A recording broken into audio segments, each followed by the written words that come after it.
Hey guys, it's Monday, start of a new week, and it is July 29th. Yep, 2024. Um, Today's the day. This is lesson 46, and the reason why today is the day is because the lesson is God is the love in which I forgive.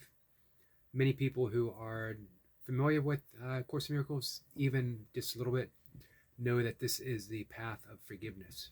It's the thing that really attracted me initially, as well as has kept me engaged through a long time, is because it gives you an active participation in finding peace. Of course, so does yoga, so does Buddhism, so does Christianity, for that matter, at its deepest level, as well as Islam. There's always practices. However, Course in Miracles seems simplified as well as very succinct. I love all the practices of yoga. I love from the ethical foundations, the yamas, the personal observances, niyamas, all the way to the end result of samadhi, of bliss consciousness. Um, is it achievable in this lifetime? I don't think it matters, because the sense of peace that you get through the practice of yoga, every branch of the yogic path, brings that unmistakable deep joy. And it's the same with Course in Miracles right from the get go, that you are asked to forgive. Things are explained very nicely, that we are projecting our guilt and our fear onto the world, and that causes our seemingly split, our separation from each other, from ourselves, from God, from the universe, whatever term we're most comfortable with, and that is creating the world of our perception, which is a pretty tough world to find ourselves in, a pretty tough world to negotiate our way through. But we don't have to do it alone. Of course, we have the Holy Spirit to guide us. We have Jesus as this elder brother to steer us in the right direction, to be there, to answer our every question, to hold us when we need to be held.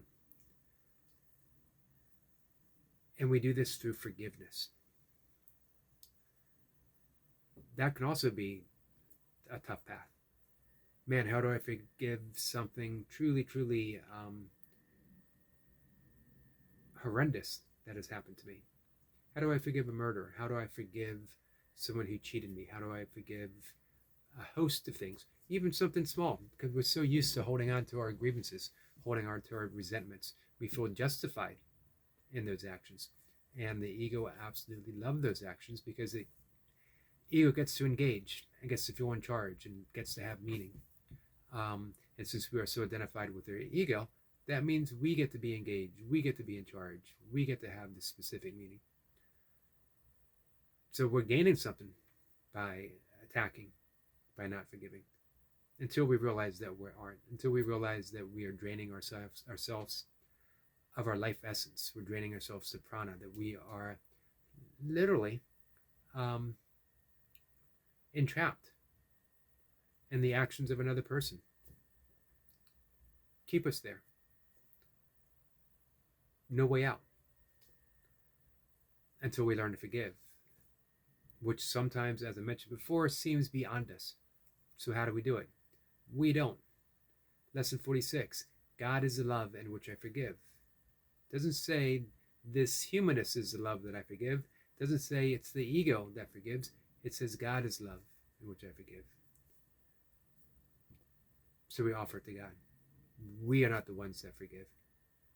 God is the one that forgives. Love is the one that forgives. Wonderful exercise that we search the mind. Who are the ones that we hold a grievance against? Who are the ones that we have a resentment towards? And we simply say it. We simply say the name. And it could be a famous political figure. It could be a rival. It could be someone who has done you a great harm. And we just say their name. God is love in which I forgive you, whoever. and we do it again as often as we need to. Forgiveness is a life practice. It doesn't end. It gets easier though. And it gets easier because our connection grows, that we come to that realization the connection's always there. Sometimes I choose the wrong word. I say connection. Yet how can things that aren't ever separate ever be connected? It's just one thing. So what we're doing is we're not growing a connection. We're not deepening a relationship with God. We are removing the obstacles that keep us from seeing the ever-present reality of Godness, of love, of reality. And we remove those obstacles simply through forgiveness. God is the love in which I forgive, as often as needed. And we find ourselves lighter, more joyful, loving heart, extending love when before we might be guarded, when before that we might keep that sense of separation and guardedness, keeping others at bay.